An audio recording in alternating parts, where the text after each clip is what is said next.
제가 여러분에게 오늘 본문 말씀 가운데 성경 세 구절을 읽어드릴 텐데, 이 말씀 속에 공통적으로 들어있는 말씀이 무언가 한번 여러분이 찾아보시기를 바라요. 먼저 6절입니다. 강하고 담대하라. 너는 내가 그들의 조상에게 맹세하여 그들에게 주리라 한 땅을 이 백성에게 차지하게 하리라. 7절입니다. 오직 강하고 극히 담대하여 나의 종 모세가 내게 명령한 그 율법을 다 지켜 행하고 우로나 좌로나 치우치지 말라. 그리하면 어디로 가든지 형통하리니. 9절입니다. 내가 내게 명령한 것이 아니냐. 강하고 담대하라. 두려워하지 말며 놀라지 말라. 내가 어디로 가든지 내 하나님 여호와가 너와 함께 하느니라 하시니라. 아멘. 어떤 말씀입니까? 그렇습니다. 강하고 담대하라 라고 하는 말씀입니다.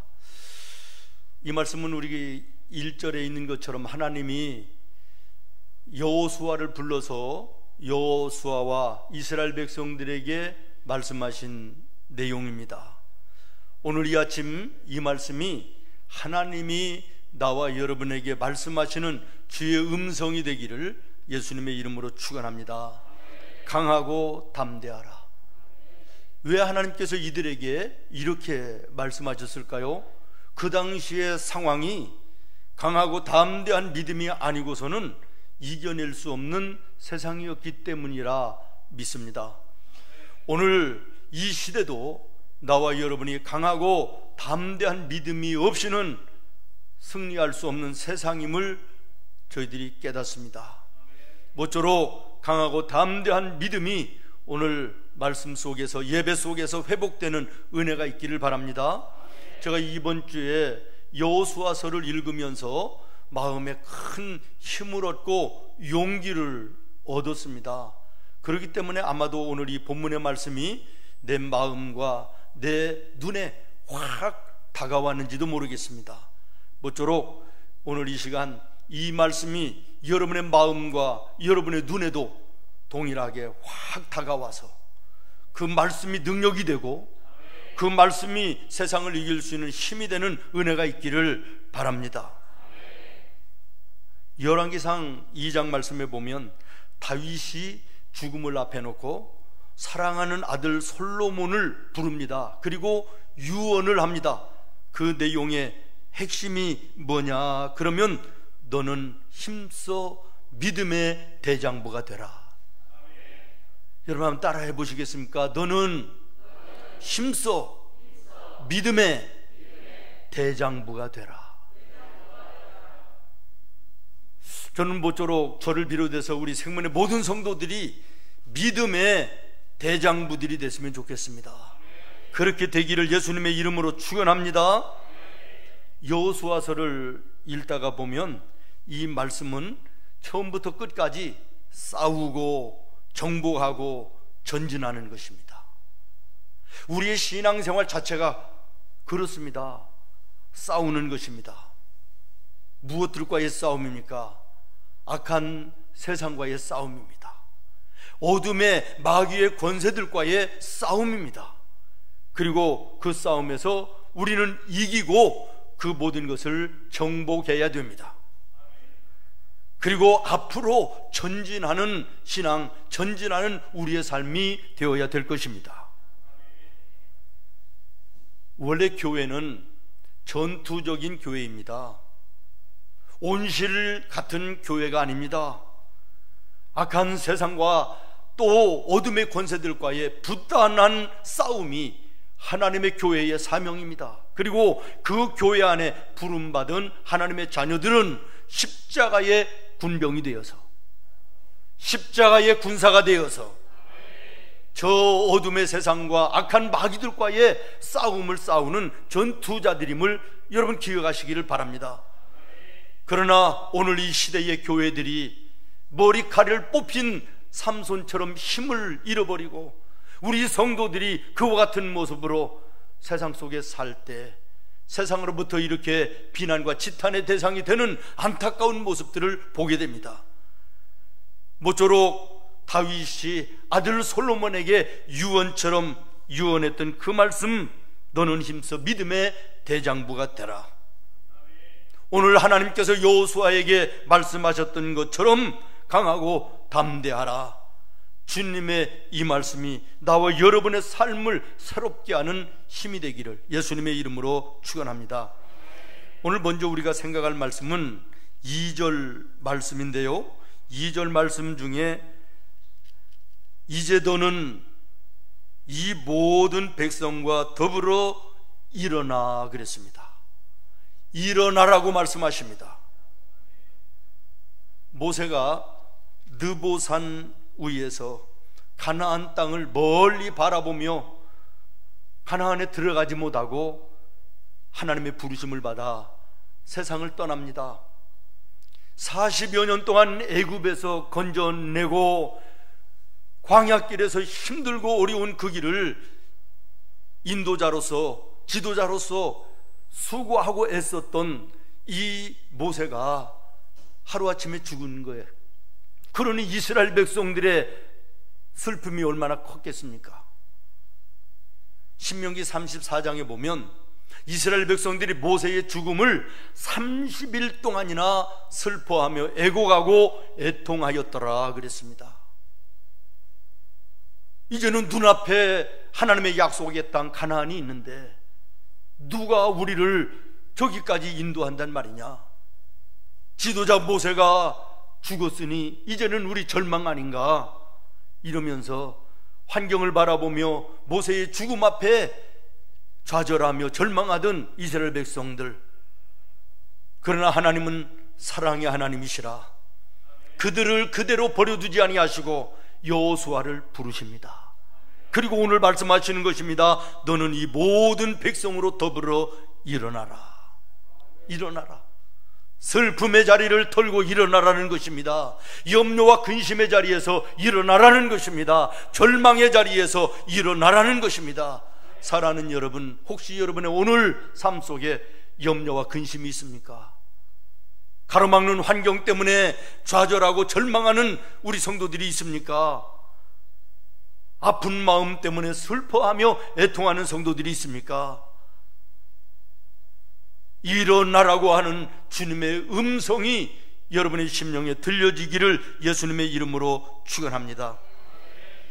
이사야서 60장에 보면 사명을 잃어버리고 방황하던 이사야에게 말씀하십니다. 일어나라. 그리고 빛을 발하라.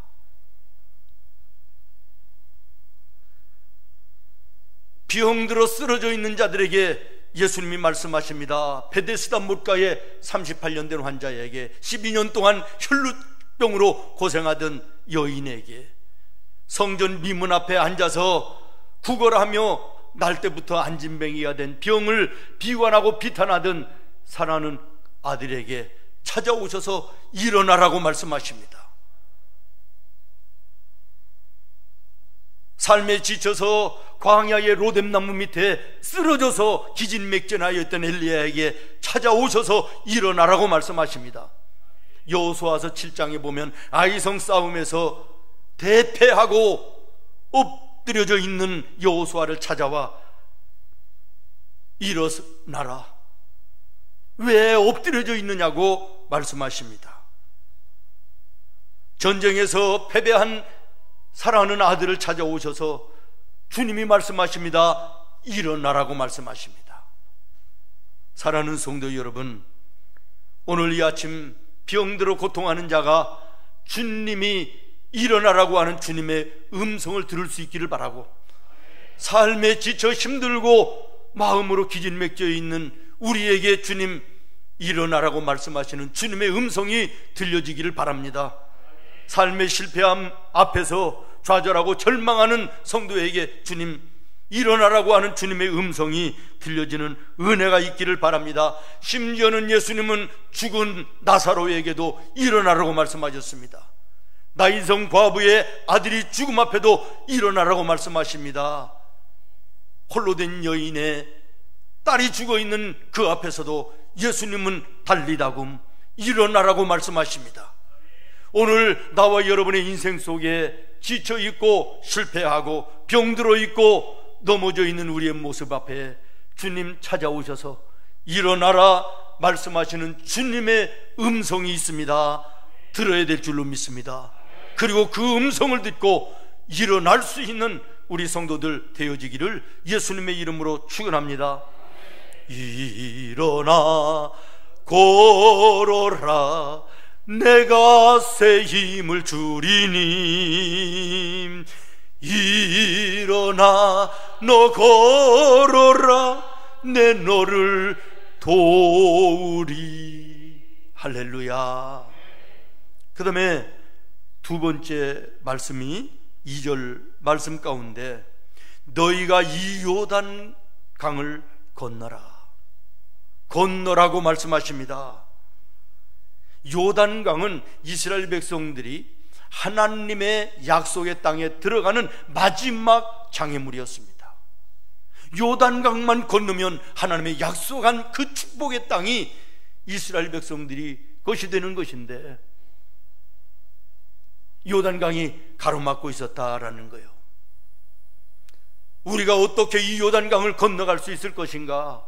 모세도 없는데 우리를 이끌어줄 지도자도 없는데 이제는 절망이 아니냐라고 하고 있는 이스라엘 백성들에게 하나님 말씀하십니다. 너희가 요단을 건너라. 그러면서 요단을 건너는 방법을 여호수아서 3장에 말씀하십니다. 언약궤를 앞세우라는 것입니다. 세상적인 방법을 알려준 것이 아닙니다. 사람의 지식과 경험을 가지고 이렇게 저렇게 하라고 말씀하신 것이 아닙니다. 하나님의 말씀을 앞세우라는 것입니다. 오늘 여러분의 인생길에 축복의 장애물이 있습니까? 이 문제만 해결하고 이 장애물만 넘어서면 하나님의 은혜와 하나님이 예비하신 복이 내 것이 되는 마지막 장애물이 오늘 여러분 괴롭게 하고 힘들게 하고 답답하게 하고 두렵게 하는 문제일 수 있습니다. 그 문제만 이기면, 그 문제만 넘어서면 하나님의 함께하심과 놀라운 하나님의 축복을 우리가 볼 수 있는 것인데 그 앞에 오늘 염려하며 근심하고 두려워하며 불안해하며 초조해하는 성도들이 있습니까? 방법을 찾으셔야 될 줄로 믿습니다. 그 방법이 무엇입니까? 하나님의 말씀입니다. 이 문제를 해결하고 장애물을 무너뜨리고 하나님의 놀라운 은혜를 경험하고 내 것으로 만들 수 있는 것이 여러분의 지식이 아닙니다. 경험이 아닙니다. 세상 사람의 도움이 아닙니다. 세상의 방법이 아닙니다. 하나님의 말씀임을 기억하시기를 바랍니다. 말씀은 능력입니다. 말씀은 힘입니다. 말씀은 악한 마귀를 이길 수 있는 칼이라고 말씀하십니다. 이 말씀을 붙드시기를 바랍니다. 세 번째, 2절 하반절에 그들 곧 이스라엘 자손들에게 주는 땅으로 가라라고 말합니다. 사랑하는 성도 여러분, 여러분은 지금 어느 길로 가고 있습니까? 말로는 내가 예수 믿어 신앙의 길 걸어가고 있다 그러는데 실제적인 삶 속에는 세상의 길 여전히 걸어가고 있는 거 아닙니까? 옛날에 즐거워하고 옛날에 누리던 것들을 끼웃거리며 뒤돌아보며 지금 육신의 길을, 물질을 쫓아가는 그 길을 여전히 걸어가는 모습은 아닙니까? 보라, 이제 새 것이 되었으니 이전 것은 십자가 밑에 묻어버리라고 예수님은 말씀하시는데 예수님 따라간다 그러면서도 그 길에 여전히 옛날 길 따라가는 내 모습은 아닌지 오늘 말씀 앞에 돌아봐야 될 줄로 믿습니다. 내가 주는 땅으로 가라. 내가 주는 땅으로 가라. 하나님이 주시는 땅이 어디입니까? 하나님 나라 천국입니다. 오늘 우리는 그 하나님 나라 천국을 바라보며 걸어가야 됩니다. 그런데 오늘 내가 걸어가는 길이 그 길에 제대로 걸어가고 있는가를 오늘 말씀 앞에 내 자신을 확인하는 은혜로운 시간이 되어지기를 바랍니다. 이전 것은 지나갔으니 보라, 새 것이 되었도다. 이제는 이전 것은 버려야 됩니다. 기웃거려서는 안 됩니다. 롯의 아내처럼 뒤돌아보서도 안 될 것입니다. 이제는 믿음의 주님, 온전하게 하시는 하나님을 바라보며 천국을 향하여 걸어가는 나와 여러분의 길이 되기를 예수님의 이름으로 축원합니다. 쟁기를 짊어지고 뒤돌아보는 거 내게는 필요가 없다고 우리 주님이 말씀하시지 않습니까? 신앙의 길 걸어간다 그러면서도 자꾸만 세상을 기웃거리고 옛날에 걸어왔던 그 길을 뒤돌아보는 어리석음을 이제는 버려야 될 것입니다. 텔레비에서 어떤 여자분이 자기의 인생을 바꾼 선생님의 한마디가 있었다 그래요. 시험을 치르고 여고 시절에 친구들과 모여서 틀린 문제를 가지고 한숨을 쉬고 아이고 알고 있었는데 이러면서 웅성거리고 있는 모습을 선생님이 지나가다가 보시고 맙소사, 틀린 것 가지고 한숨 쉬지 말고 다음 시험 준비를 하는 것이 옳은 것이지 않냐, 맙소사 했던 이 한마디가 마음속에 꽂혀서요, 자기의 인생을 바꾸는 이야기가 됐다, 이런 얘기를 해요.